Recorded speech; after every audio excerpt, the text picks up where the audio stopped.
सार सक्सेस में आप सभी का स्वागत है। आज के इस लेक्चर में हम बात करेंगे कंपैरेटिव पॉलिटिक्स के ऊपर कुछ इंपॉर्टेंट एमसीक्यूज की, जो कि आपके एग्जाम्स के लिए बहुत ही इंपॉर्टेंट है।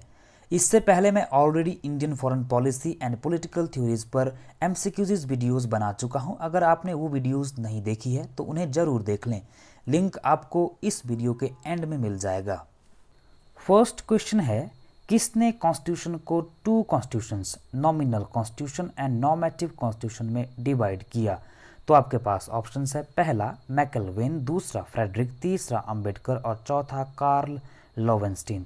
तो इसका करेक्ट आंसर है डी, कार्ल लोवेंस्टीन ने ही ये कहा कि कॉन्स्टिट्यूशंस दो प्रकार के होते हैं, एक नॉमिनल, दूसरा नॉर्मेटिव।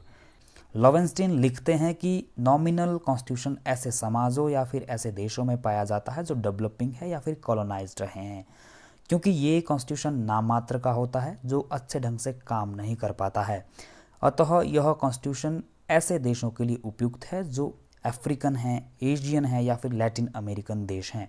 वहीं नॉर्मेटिव कॉन्स्टिट्यूशन के बारे में ये लिखते हैं कि ये पाया जाता है डेवलप्ड एंड एडवांस्ड कंट्रीज़ में, जो कि बहुत ही अच्छा कॉन्स्टिट्यूशन होता है, वेल डेवलप्ड कॉन्स्टिट्यूशन होता है, और ये पाया जाता है यूएस, ऑस्ट्रेलिया, जापान, कनाडा जैसे देशों में।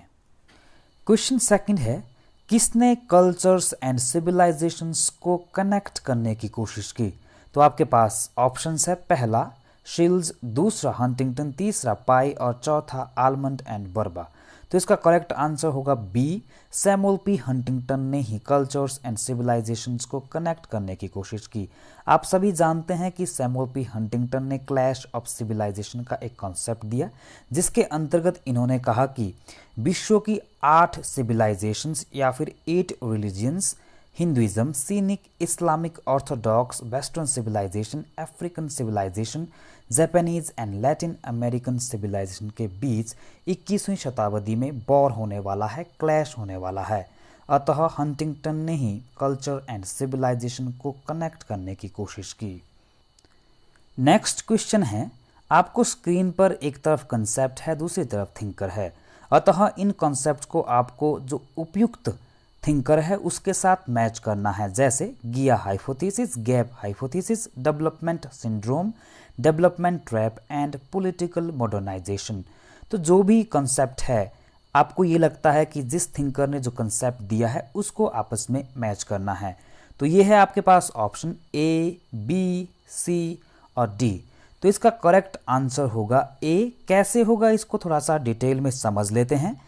तो एक तरफ है कॉन्सेप्ट, दूसरी तरफ है थिंकर। गिया हाइपोथेसिस की बात करते हैं जेम्स लवलॉक, गैप हाइपोथेसिस की बात करते हैं हंटिंगटन, वहीं डेवलपमेंट सिंड्रोम की बात करते हैं लुसिन पाई, और डेवलपमेंटल ट्रैप की बात करते हैं एफ.डब्ल्यू. रिग्स, वहीं पॉलिटिकल मॉडर्नाइजेशन की बात करते हैं डेविड एप्टर।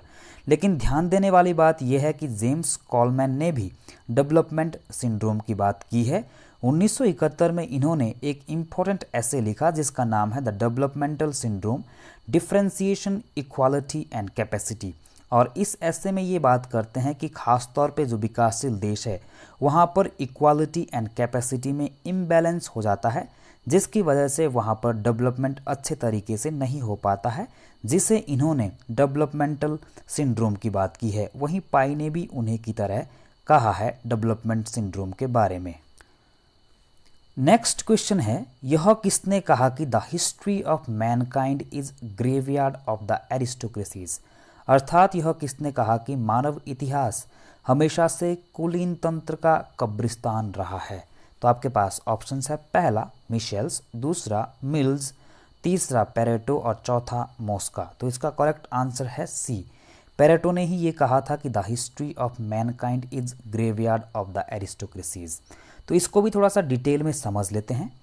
पेरेटो 1935 में एक प्रमुख कृति लिखते हैं जिसका नाम है माइंड एंड सोसाइटी। इसमें ये एक इम्पॉर्टेंट कंसेप्ट देते हैं जिसका नाम है सर्कुलेशन ऑफ इलीट्स, और इसी कॉन्सेप्ट में ये बात करते हैं history of mankind is graveyard of the aristocracies. Basically जब हम बात करते हैं सर्कुलेशन ऑफ इलीट्स, तो ये इनका एक इम्पॉर्टेंट कॉन्सेप्ट है जिसमें ये कहते हैं कि शासन का चाहे कोई भी रूप हो, जो वास्तव में शक्ति होती है या जो पावर होती है वो इलीट लोगों के पास ही होती है। हालांकि ये जो शासन करने वाले लोग हैं ये भी बदलते रहते हैं।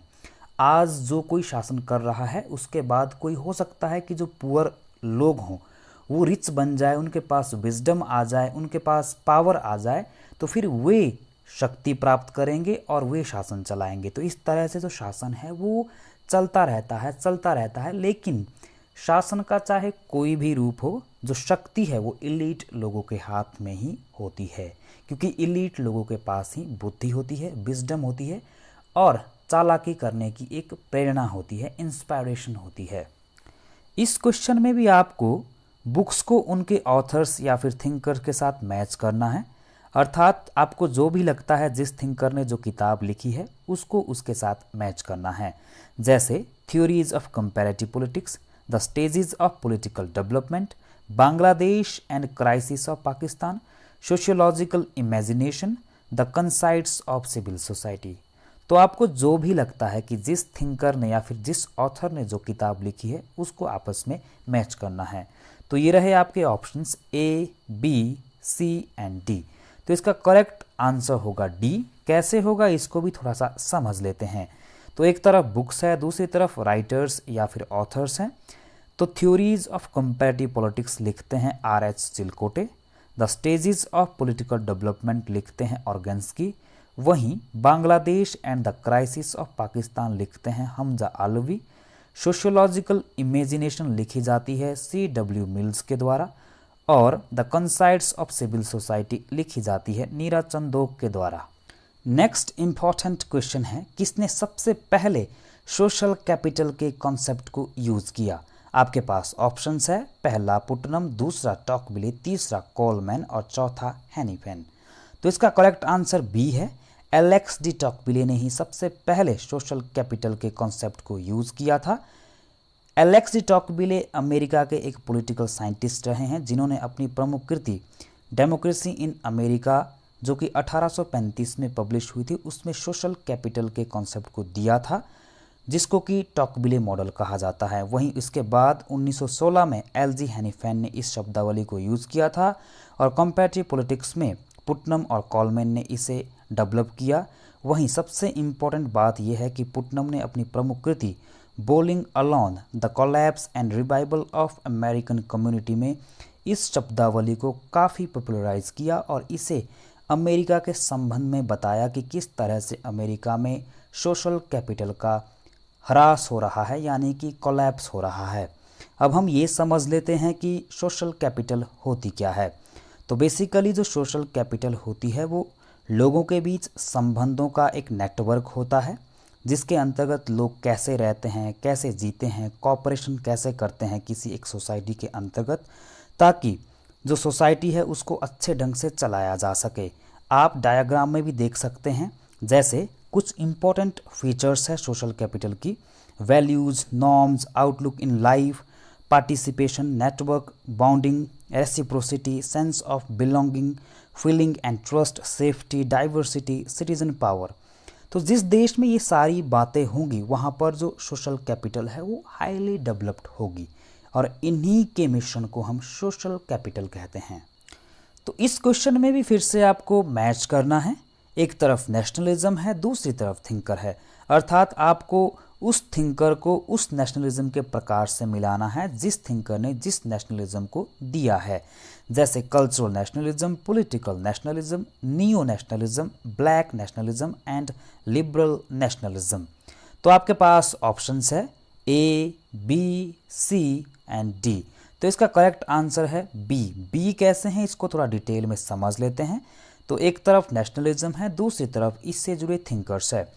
कल्चरल नेशनलिज्म का आइडिया दिया अर्नेस्ट गेलनर ने, पॉलिटिकल नेशनलिज्म का कॉन्सेप्ट दिया रूसो ने, नियो नेशनलिज्म का कॉन्सेप्ट दिया टॉम नरेन ने, ब्लैक नेशनलिज्म का कॉन्सेप्ट दिया गार्बे एंड मैलकॉम एक्स ने, वहीं लिबरल नेशनलिज्म से जुड़े हैं वुड्रो विल्सन।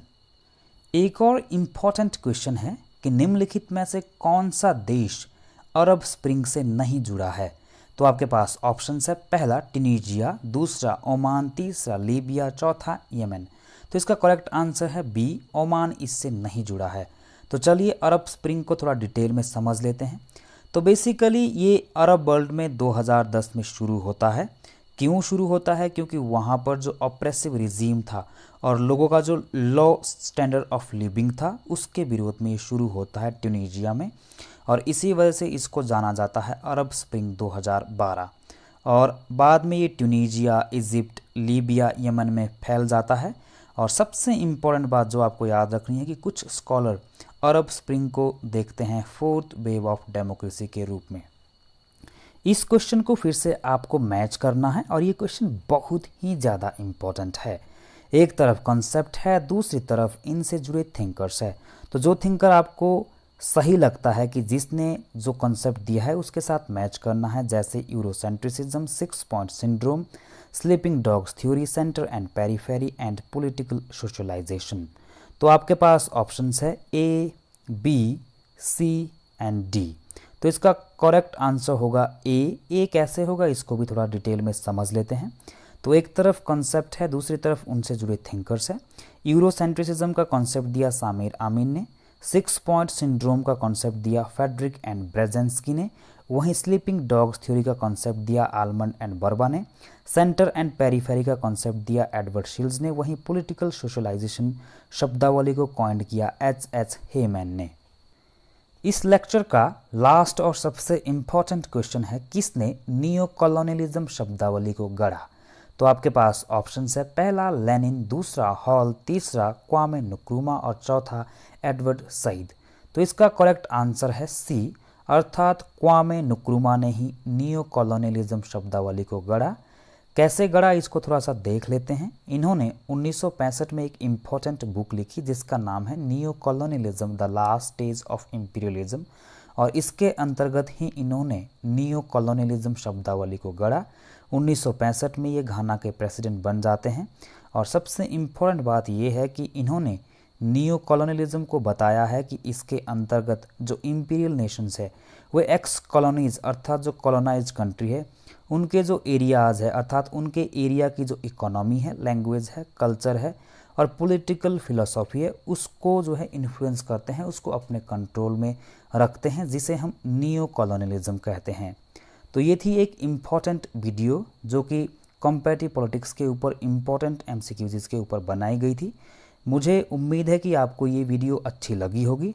अगर आपके दिल से आवाज़ निकलती है कि ये लेक्चर आपके लिए फ़ायदेमंद रहा है, आपने कुछ नया सीखा है, तो वीडियो को ज़रूर लाइक करना, चैनल को ज़रूर सब्सक्राइब करना, शेयर करना और कमेंट ज़रूर करना। वीडियो को देखने के लिए दिल से धन्यवाद।